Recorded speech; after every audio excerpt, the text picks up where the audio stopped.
This is sort of a unique assemblage only in that we have senior representatives of all of the major second screen platform providers on a panel at the same time.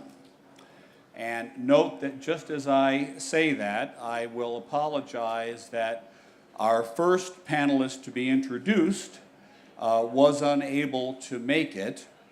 But if he were here, you would now see a cartoon character of Greg Consiglio from Vigil, who is being replaced today by Eric Sattler, VP Business Development. Eric, get out here. All right.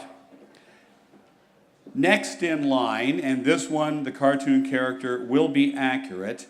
I want you to pay particular attention not to the shoes on the cartoon character, but the shoes on the gentleman, Carlos Diaz, CEO of Quarter.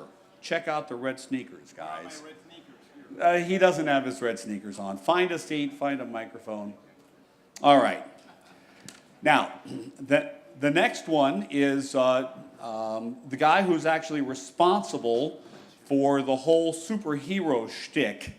And that is because he had been on one of my panels before. He didn't like the whole white lab coat thing. I believe the word he used was degrading. But ladies and gentlemen, this is Jason Forbes, EVP and General Manager US from Zbox. And they almost got the hair right. I've been trying to get my hair to do that for 2 years, but I can't make it stand up. Okay.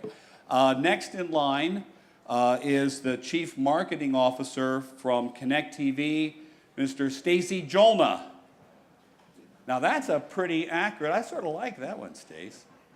That's working for me. Okay. Now we have Kevin McGurn. We're going to have to get an extra person on that side, just so you know. Kevin McGurn, Chief Revenue Officer from Shazam. And that's not a bad representation. All right.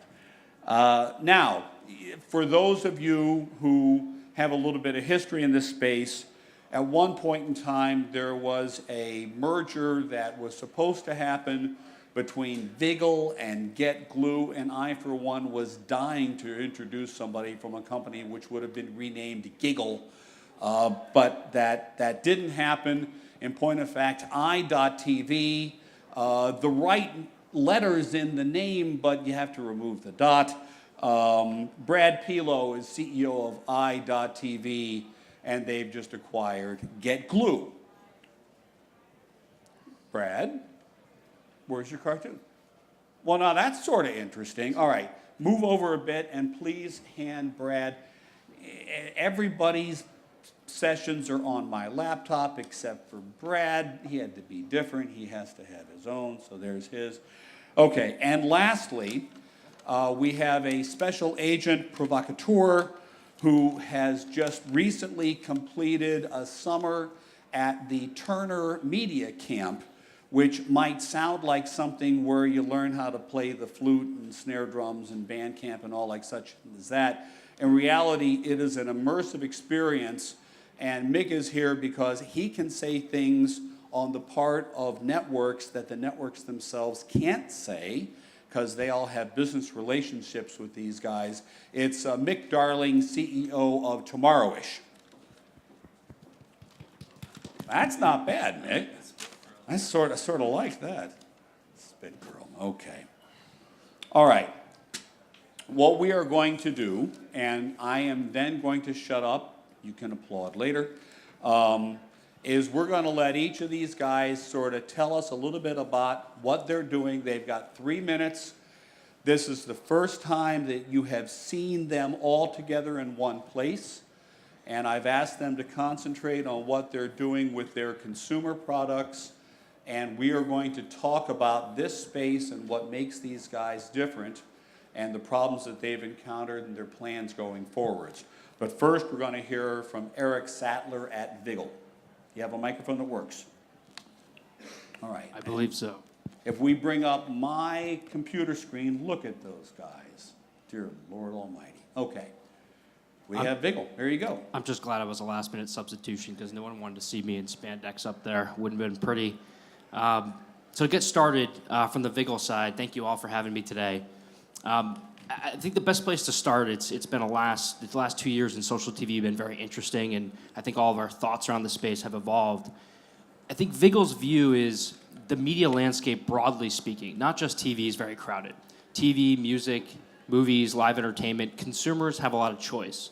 Networks and programmers have a lot of opportunities to try to drive people to these different channels, these different content, sources.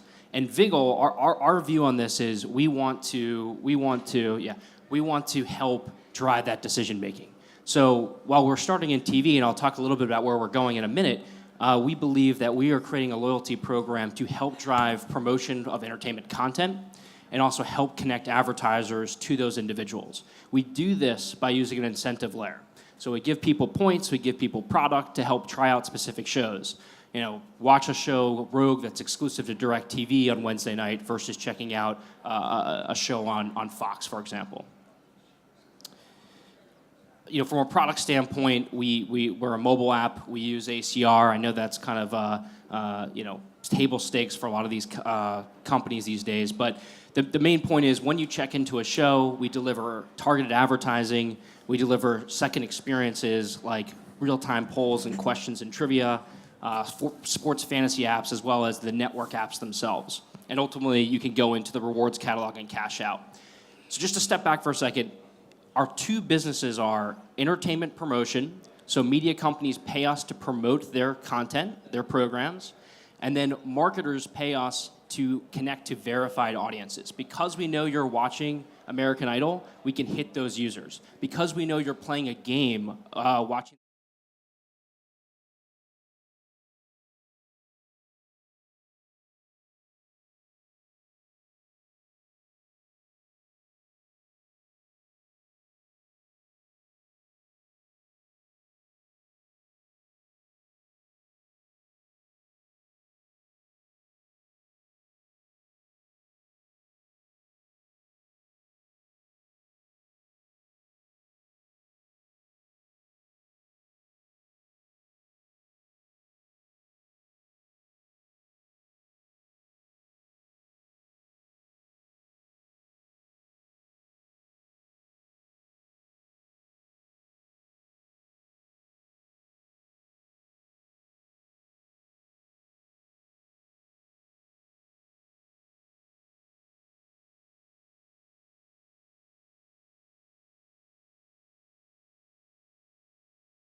whatever you want, So we're slightly different than these other guys, here because we basically we're a mobile game company. So our job is really to work with broadcasters, producers, and brands to basically turn any TV show into a social game and allow the viewers to play along their favorite program, on TV and compete with their friends. And so we don't have our own, application out there. We don't try to put, one more, second screen application for the viewer out there. So we prefer, to collaborate with broadcasters and brands to create and try to enhance, their shows, on TV with our technology. So basically, we're a gamification platform that they can use. Here is an example that Turner used our platform for the MLB playoff. They created this application named TBS Social Dugout that allows people to play along the game you're watching on TV. So that's pretty interesting because, in fact, we're talking a lot about social TV right now, what is about having a conversation about the show you're watching with other people watching the same show. What we believe at Quarter is really that the next step is really about not only interacting with other TV viewers, but really interacting with the content itself. And how can we make this content interactive and have people really engaging with the content? Obviously, everybody is looking to make the passive viewers active viewers. What we believe at Quarter is that to become an active viewer, the path to become an active viewer is first to become a player. Because it's not obvious to become. I don't know if everybody wants to become an active viewer. It's a pretty laid back experience and try to relax when you're watching something on TV. But if you can turn the viewer into a player, then you're 100% sure that he's gonna become active, because when you play, you have to be active, and that's basically what we're trying to do at Quarters. So we're working with broadcasters like Turner, for example, but we work also with advertisers. That's very interesting. So we signed a deal with Bud Light and Budweiser, and they used our technology to create a social game around NFL named Fan Zone. You can download the app in the App Store. And it's basically a game you can play along, any NFL games on TV. So we're featuring all the NFL games of this season, and we're going to do the Super Bowl, with them. And it's basically a game where you can check in and, yeah, that's it. You want me to stop? I want you to. Okay, perfect. And we're working with other brands and also with manufacturers, where we can embed, our technology inside existing second screen application. Like, for example, we signed a deal with Sony to embed, our gamification layer into their own second screen application. That's it. Thank you. Okay. All right, thank you, sir. All right. Jason Forbes from ZBox. Let me bring Hey, everybody. Jason Forbes from ZBox. So I want to tee up two challenges we'll hopefully talk about today, which face everyone in this industry. One is around depth, and one is around breadth. Depth, how engaged are the audiences of your platform? Breadth, what sort of scale do you have? And I want to talk about each in turn. If we click to the next slide, please, Rick. From a consumer perspective, ZBox is religiously focused on the consumer. We bring in consumers every week into our offices in New York, London, and Sydney, listening to what they most want. And you can see some characteristics there, like social, connection to talent, gaming, good man here, alerts, feeds, and really being able to build a profile around the fans or the things you're most passionate about. So you'll see later on today, ZBox from a depth perspective has built out a series of capabilities that allow for more immersion for your favorite shows than ever before. Jump to the next slide. That actually kind of pins 5 critical pillars that really are ZBox. From discovery, to social, to interactivity while you're playing along with the show, to commerce, buying things or ad sales, and then finally receiving more information about the show. Those 5 pillars are uniquely positioned to allow consumers to engage more deeply than anywhere else. So depth is one key piece. Next slide, please, Rick. But the other kind of key piece is ultimately how are we doing this on an ongoing basis? And what we've learned, this is our latest release, just went live last week on iOS, would encourage you guys to download it, is people want to consume their favorite shows when the show is not on. So the ability for ZBox to offer feeds, information, alerts around the show, to connect with other fans about that show when the show is not on, is one of the biggest lessons learned we've had. 24/7, fans want to connect with other fans and their favorite shows. And in our latest release, for the first time, you can really do that. Really get related, personalized feeds about your favorite shows and connect with fans just like you through your profile. Next slide, Rick. So I wanted to also talk about breadth or reach.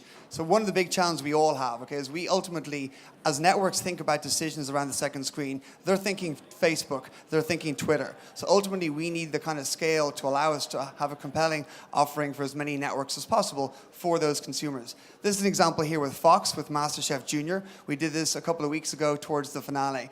Very successful in terms of driving engagement of the Fox viewer, but critically, this experience sat on Fox.com, not just on ZBox. So we call this ZBox Everywhere. The essence being allowing ZBox features to feature on any TV network site or application. On the next slide, another example for Discovery. So with Discovery Fast and Loud, the #1 cable show on a Monday night, when audiences go to discovery.com, they get this rich prediction game, they get voting, and they get this enhanced TV room where they can connect with other fans around that show. We've seen session lengths of up to 40 minutes. We've seen uniques higher than ever before. And we've seen engagement percentages up to 65%. These are the kind of breadth and depth arguments that we're seeing via syndication that are allowing us to move to the next level. And we're really very excited about it.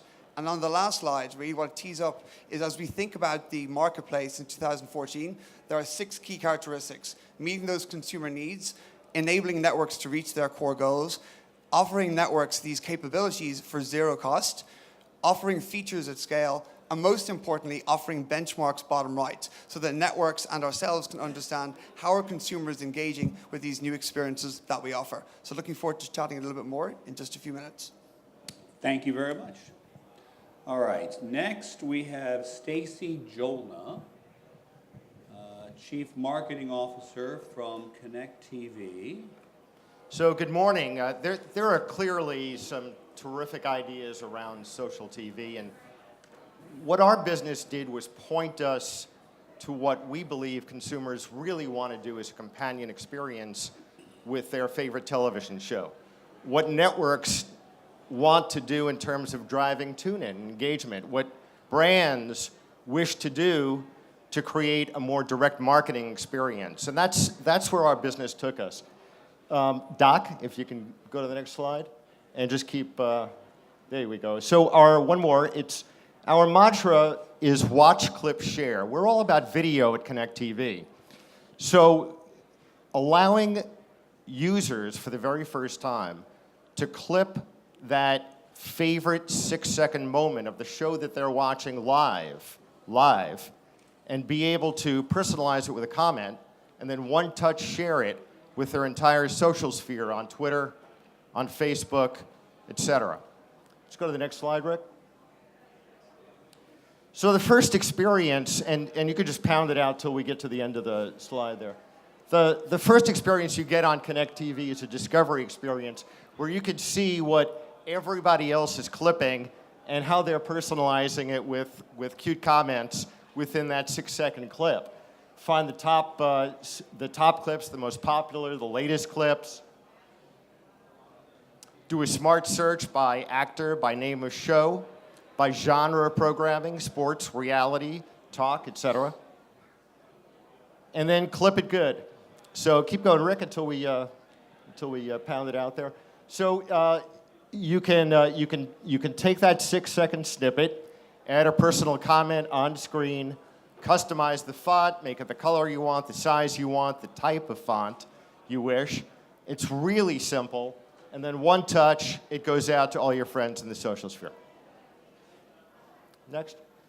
For the network partners, and we're working with Fox, we're working with CBS Television Distribution, this is all about helping them drive tune-in and drive engagement. So at the end of every 6-second clip that goes into the social sphere, we're pulling from the licensed metadata that we have inside Connect TV to provide an overlay of where that clip came from, the network, the show, and then a promotion for that show on what's happening in the next episode coming up tomorrow or next week. And of course, user behavior at the end of that. For brands, we've developed a new product called TV Ad Sync that syncs any ad on TV, that's right, any ad on TV, to pop open an MMA unit on the Connect TV app, right? So the ad is up here on TV. We trigger an MMA unit on Connect TV that's associated with that spot, and then when you touch it as a consumer, you have a variety of things you can do. If it's a car ad, you can, Rick, just click through. If it's a car ad, you'll see the MMA unit. One more time. More information about that Lincoln. One more time. Schedule a test drive, and one more time, because we're GPS-centric, find out where that dealership is in your neighborhood. So 30-second spot on TV, turn that into a direct marketing experience on Connect TV. So for consumers, for networks, for brands and advertisers, Connect TV is really thinking through what consumers want to experience in that companion social experience on Connect TV. Thanks. Stacy, thank you very much. Next is Kevin McGurn, Chief Revenue Officer, do like that title, from Shazam. Now, he's right there, right? Thanks, Rick. Chief Revenue Officer, as my dad says, just a sales guy. So we have done a number of different things here at Shazam for the past 13 years, actually. It's a company that's been around for quite some time. If you just jump forward, Rick, to the infographic. So our DNA is core to the music industry. We are a search and discovery app for anything that has audio recognition fingerprinting that we listen to first and then go out and you're able to search for through Shazam. Our key here is to just be an engagement platform regardless of the media that you're engaging with. And if you look through some of the different infographic pieces, we have 400 million global users. We sell 10% of the music in the world. We're available in 220 countries. We've had over 405 different campaigns that we've run through Shazam for TV, and we add about 12 million new users a month. So, obviously the depth and breadth is available here at Shazam. We are working across multiple platforms and engaging with a lot of different media. And specific to TV, because that's what we're talking about today, the next video will just give you a little bit of a window into what we've been doing in the past month or so here at Shazam on TV. Cool.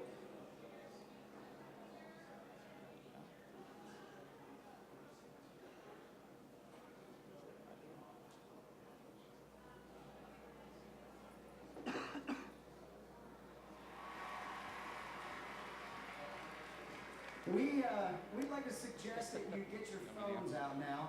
By the way, Keith, I'm still waiting on a reply here. No video. No video. What we want you to do, if you Shazam any part of the show tonight for access, you can have Yeah. exclusive CMA awards. It's a lot easier just giving the play-by-play if there's video and no audio. So, we'll skip through it and we'll get into the panel. But we were part of the CMAs this year. We'll be part of the Grammys coming up in January. We did about 500,000, a little more than 500,000 Shazams throughout the course of the CMAs, just shy of 500,000 for the AMAs.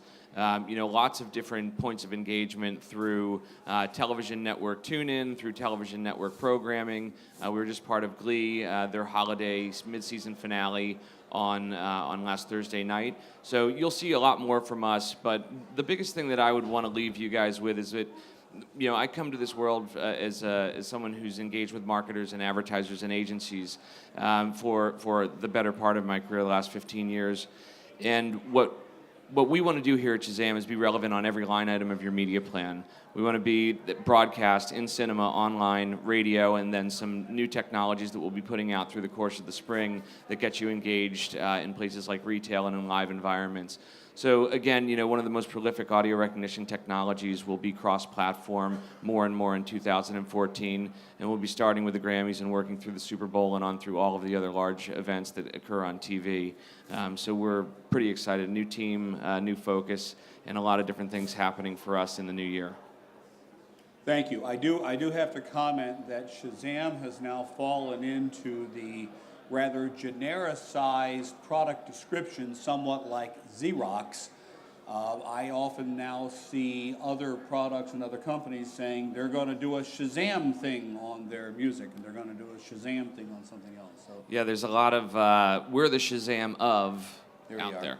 So that's the good news, bad news. Yeah, it's all good. All right. Lastly, Brad Pilo from i.TV. He's running his own. Let's hope it works. Thank you, Rick. I'm going to stand up so I can see my own presentation. i.TV is the company nobody knows about, and see if my clicker here will work. There we go. Hey, all right. We're actually over 5 years old. We are a venture and strategic-backed company who has an app in the App Store and has for 5 years. It happens to be a TV guide app and the #1 TV guide app. We diverged from that focus several years ago, though, and began building a powered by platform that powers some of the top brands in the industry. We now have 15 million monthly second screen uniques, and the news, of course, is that we recently purchased Get Glue. Just on the note of Get Glue, to update you there, Get Glue continues to be a vibrant community of TV fans, generating 30% of Twitter's primetime TV scripted audience traffic, and our social amplification is now in excess of 1 billion impressions per month. As I mentioned, we power brands primarily, though. That's been our business over the years. We are Nintendo TV on the Nintendo platforms. MVPDs at TELUS, DirecTV was announced just last week. AOL, Huffington Post, Entertainment Weekly are all websites and mobile apps that we build and power. Wanted to just go now to the consumer experience and give you a couple quick examples. First, on the Nintendo platform, they were interested in engaging their audience. Their audience is a little different than the iPad world. And so one of the things that they tested out on the second screen has done very well is something called Doodles. And this allows a gamer, while watching television, to pick up his gamepad and actually draw on top of the television show. And these are actual doodles that have been created. The service, or the Doodle feature, went live just 90 days ago. Nintendo users have currently created 50,000 doodles in that 90-day period. And this was just a simple idea that engages that particular demographic while watching television. And finally, something that all of our partners share across the service is synchronized advertising. That's been mentioned several times. But I wanted to show you a video that gives you a peek at what synchronized advertising can become. In this case, we're showing a Red Bull ad that not only comes up when the Red Bull ad appears on television, but they're integrated ads, meaning that you experience something on the second screen synchronously with what's appearing on the first screen. I'll let the ad play.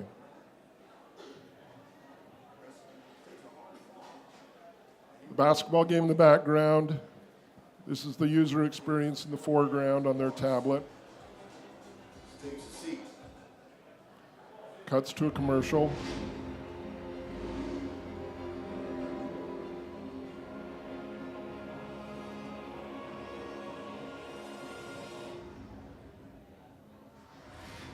The second screen now becomes the helmet cam, synchronized with the television commercial.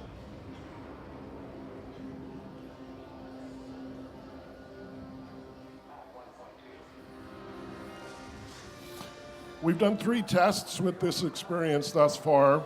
What's really interesting is that the engagement rate, as you would expect, is very, very high. We're seeing upwards of 70% engagement rate as that sort of second screen ad pops up, and it just is within a couple seconds of the primary screen start, and it's inviting you to engage with what's happening on the primary screen. And these are very immersive experiences, and we think sort of the future of what we'll be seeing with second screen advertising. Thank you, Brad. All right, first of all, I'd like everybody to give these guys a hand. They did a lot of work getting this all put together for us. And this has been an interesting year in the second screen space. We weren't sure how many providers would actually survive this year. This has been a year of consolidation, as we saw, and reinvention. And Mick, I've got some questions. Mick Darling at Tomorrow's, what do you got for these guys? Sure, yeah, I have a couple of questions. Do you want to just start right out with the ones they don't want to answer and go right from there? Well, okay, go ahead. Well, I mean, we all know the industry is brand new, or new-ish at this point. And the numbers that a lot of people don't like to share is how much money are you actually not earning, but how much value are you providing to your clients? All right? So those are advertisers, those are TV networks for most of you. So just raise your hand. I'm going to start off really low. How many of you are making $10 a month for your clients? Are you making at least that? Okay, you're making at least $10. None of the rest of you are making $10. Okay, come on. Yeah. Of course. No, I mean, Yeah, you try to get information. I don't know if we answer, what you want, me to answer. But yes, we're making revenue. I mean, when we work with Bud Light, for example, they're spending a ton of money, with us. Of course, they're doing that for a return on investment, of course. And we've got return on investment. I mean that every time we've got an NFL fan that download this app and engage, with this app, that we receive a ton of information about the NFL fan, and that's very valuable, for Bud Light. But by the way, a way they calculate their ROI that is pretty interesting is that they really take the time of attention they can gather, with this application. Last Sunday, for example, the average time spent in the application per user was about, 76 minutes. Okay. And Perfect. that's very interesting because then they compare, this time with the attention they have with their ads, on TV, and then they can compare, the price of that. Then let's flip it around a little bit to make it a little easier for you. How many, and we'll make a nice broad category, user interactions do you guys have on a monthly basis for your products? Just to frame it slightly differently, because this is, we are in the early innings of our businesses here in what has loosely been called social TV. Here's what we're finding at Connect TV. A banner ad is doing a 0.01% click-through rate. So how impactful is that for brands? And, many, many dollars are being spent on banner ads. We're showing a 0.76 click-through rate on advertising with AdSync. So that's clearly very impactful for brands. In terms of the amount of time spent, the duration of time spent on the Connect TV service, in sync live with television programs, it's over a half hour. So, those are very significant metrics that we absolutely believe will be turning into dollars within a short period of time. Shazam's the one that's tossing a whole lot of numbers out there about large viewerships, 400 million worldwide. What's the TV scale of what they're actually doing right now? So, Shazam, obviously, again, kind of their DNA in music. A lot of organic Shazams happen. We live ingest 260 channels on a minute-by-minute basis here in the U.S. A lot of people Shazam TV, obviously, for the music themselves. So if you're thinking about scale there, we do 500 million Shazams on a monthly basis, an average of 7 per user per month. It took us 10 years to do our first billion Shazams, and in the last 60 days, we did another billion, so we're up to 12. Do you have that broken down by TV and music, separated out? We actually do, but we don't report it. We have ad ubiquity. We have all the national advertising that we ingest, and we have people Shazam it constantly. All of the television shows that we have out there. And, from a campaign-by-campaign basis, we obviously report, we validate through Nielsen on engagement rates. So there is a tremendous amount of scale. That's actually a great point. How many of you are using third-party tools to verify for your clients the numbers that you're reporting to them? You're using Nielsen over at Shazam. Any of the rest of you using? We use Omniture. Okay. Anybody else, or is it still just in-house and reporting directly to your clients kind of stuff? We use Google Analytics. Louder? Google Analytics. We also have the beauty of we are a public company, so most of our numbers are reported. But just to answer your previous question, are we making money for our clients? I think there's two different audiences there, right? There's the networks, or on the engagement side, our ads see, when you remove the non-point bearing ads, it's 30% completion rates from impression to completion. It's 12% when you blend everything together. So industry leading completion rates. And then if you take it to the network level, they see TuneIn, but as I mentioned before, with Scripps and also with DirecTV, they are reselling Vigil inventory as part of their packages. So they're seeing value in terms of packaging into their sales teams and pushing that through in the market. Just on the ZBox side, numbers that we will share, we're doing millions of dollars in ad sales for 2013. And from an engagement perspective, you guys should check out a Starcom Publicis report that came out about 2 months ago. There's the pool research, so basically Viacom, Kraft, one other very large advertiser in ZBox were involved in this research study. It's got a great amount of press during advertising week. One of the headline numbers was that for our Spot Sync product, which allows you to synchronize a 30-second spot and offer richer engagement, there was 39% consumer engagement. 39%. Now, that's reported by SMG, and from an advertiser perspective, both the participating advertisers and those in the industry, as they see those kind of numbers and see the art of the possible in terms of how large this could be, kind of points the way in terms of 2014 and things we can be doing together. All right, I have one. Actually, Jason, you're the one who brought it up. You used a phrase called Z-Box everywhere. And I sort of find that interesting because I have believed since this business began that there was an opportunity to take unique features that each of you developed, and I would use the word syndicate them out. You could also say license them out to other providers, whether they be a Comcast Xfinity or a DirecTV or an AOL or an anybody else. Let's take a little bit of time. We're just going to start at the end and work our way across. Talk to the audience about your interest in taking your unique features and moving them away from your platform out to a bigger audience. Brad. So that has been our model for 4 years now. We do that with all of our partners. So they share a common backend platform. They can use APIs or SDKs. We have a very deep stack of capabilities built on all the data systems, Rovi, TMS, Sports Network, Stats, et cetera. And each partner benefits from the development work and leverage of the other partners. So if there is custom work to be done, it's all contributed back to the platform level and made available to the other partners. So the Doodle example that I showed you from Nintendo is now available to the MVPDs on the service. So they have a Doodle capability. So everyone on our platform sees themselves as a federated partnership, and with the end goal that if they can engage second screen users, then one day they'll be able to monetize second screen ads. Thank you. Stacy.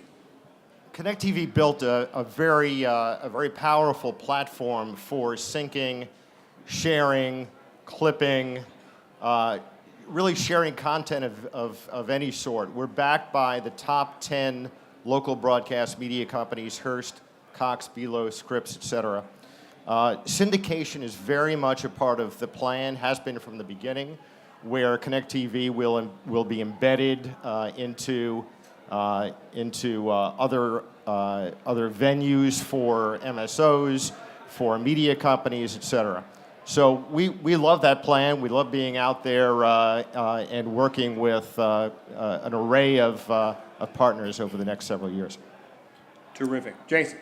So Z-Box's vision is to be the social network for TV. And I mentioned before breadth and depth. And ultimately our premise with Z-Box Everywhere, which Rick, as you coined, is indeed around syndication, is ultimately we have an unbelievable wealth of features. And our contention is if we can offer those features on other network.com sites like Fox.com, Discovery.com or other, it's a mousetrap. It allows consumers to be exposed to the Z-Box goodies. It's still branded Z-Box. And the premise, therefore, is if they get exposed to these goodies, we're that confident that they're going to love these experiences, that they'll want more. And that will therefore lead them from a user journey perspective back to the Z-Box mothership to download the app. Ultimately, our goal is to drive as many people on the Z-Box platform, but if there's a broader orbit or set of planets surrounding that mothership where they can get exposed to these Z-Box goodies and love what they like, then the richness we can offer in terms of that depth of experience, in terms of personalization, feeds, information, chatting with fans in a really rich, seamless, and frictionless way is ultimately the goal that we think we can achieve. So the breadth and depth piece work seamlessly together to drive that mission of being the social network for TV. Thank you. Carlos. Yes, so basically it's our business model. It's really what we're doing is that we provide this platform, this gamification platform to other players like broadcasters or and we allow them to do that inside their second screen application. I mean that's a real question. A lot of people believe that they could create their own user base by themselves. What we believe is that the audience belong to the broadcast. And we need to go where the audience is. And obviously there is a lot of people using the broadcaster second screen application or the brand's application, and we want to reach the consumers where they are. So that's why we propose our gamification layer on top of existing second screen application. That's only what we're doing at Quarters. So yeah. Eric. So there's a battle for the living room. Do I use Xbox One? Do I use my DVR from Comcast? Do I watch it on my iPad? Vigil wants to help these partners help win that battle and help consumers make that decision how they consume entertainment. And what that means is there probably is some sort of way we have to talk these different devices or be embedded with them. So it's TBD. Stay tuned. But there's definitely an argument that we have to get there in some way, shape, or form. All right, and finally, Kevin, now I have to admit that if Jason was calling ZBox the mothership, I think Shazam is pretty close to the Death Star, so I have a feeling you are not interested in licensing your stuff out, are you? No, we're not. We've had kind of a long history at Shazam and are really making a go of it on our own. We have that scale that we can provide and have a brand that's very recognizable. People use about 15 apps on their phone. We happen to be one of them. We're a top 10 app in the world. And so when you think about that transition from that music DNA into the television and then in cinema and in radio, all those cross-platform opportunities, it's about developing a behavior, developing that marketing message that says everything is Shazamable. And so you become this point of engagement where people can bring two-dimensional media to life and have something where in the living rooms 85% of people have smart devices at their ready. We want to be that point of engagement for all of those smart devices. So yeah, I think we take a little bit different of a look at the business, but fundamentally speaking, we take all of our customer sets, whether it's the music industry, the television industry, or the advertising industry, very seriously. We try to solve the problems for them that are created when folks are distracted watching TV, when they are listening to the radio in the car and want to know the name of a song, or that they are kind of in cinema and they're being prompted by an advertiser to win a new car. We are that point of engagement that people have a high level of brand affinity for and always at the ready, typically on the home screen of their phone. Now, I do have to remind you that Luke Skywalker did take down the Death Star by himself with a terrifically aimed little bomb. You've got more of a Ben Kenobi thing going, though, right? Yeah, I know. All right, so now let's talk about terrifically aimed little bombs. Some of you guys are using your viewers and your users to generate or enhance or draw or clip content. I know that Vigil had played with using fans to generate content. Are you still doing that? Yes, I mean we just started rolling out a lot of fan pieces. There will be able to add more commentary to it. It's all kind of, I think, the table stakes of what you need to be successful in social. Now, are these super fans? I was having a conversation a little bit earlier today about Pretty Little Liars, which, thanks be to God, I've never actually had to watch. But 13-year-old girls tweeting about their favorite show, is that what we're seeing on Vigil? Our audience tends to skew older, but I would say that the answer is yes. I mean, we enable people to push out content to Twitter and Facebook. We're very much part of that infrastructure. But right now it's been a lot more push in terms of experiences and content coming to the user, and we're starting to light up those social experiences. Again, coming back to what I was saying earlier, which is it helps drive other engagement across the platform. Jason, you're obviously a fan of 13-year-old girls, or they like you, so clearly not as much as you. Clearly not as much. No, just to add, I think at the end of the day, I think fandom has been a kind of a critical part of ZBox's DNA. Some of you guys may know TV rooms. I'll give you a very quick example. We have thousands of TV rooms, and think of TV rooms as being a kind of a chat room on steroids for your favorite topic on TV. And what we found with TV rooms, let's take The Voice, okay? Many people watch The Voice for different reasons. Some people watch The Voice because they love the banter between Blake and Adam. Some people watch The Voice because they want Shakira to come back. Other people love The Voice because of the up-and-coming stories. And with TV rooms, anyone can create a TV room in literally less than 10 seconds to talk about the topic on your TV show that you care about the most. So it's allowing you to personalize what you see on the main screen, because we all watch The Voice or any other show for different reasons. And with TV rooms, you not only get this social community building around shows, but a rich personalization there, because you can talk about the topics you want with other fans who are equally passionate. In your case, Rick, 13-year-old girls. Thank you. Carlos, you're using a lot of fans on sports. Yeah. And they're actually generating content for you. Yeah, our users are controlling the gameplay. I mean, it's not about, just participating and putting some comments and stuff like that. We have a role, among our users. You can become what we call a game master. And the game master is the one who controls, the game. So he's the one who is asking all these questions to the other fans, when they're watching a game on TV and stuff like that. They are like curators. They know exactly what question to ask at what kind of moment to ask this question. Just take, for example, a basketball game. You're not going to ask, what would be the outcome of the free throw for every single free throw you have in the game. But at the very last minute, when it's money time, you need to ask, this question every single time there is a free throw. And what we're doing at Quarter is that basically we look at our users, and if you're a very good user, if you have a very high level, if you're ranking very high, then we reach out to you and we propose you to become a game master and be, the game master for a specific team or for a specific show. And we have today more than 150 people watching TV, managing all these games for us every night, basically for free.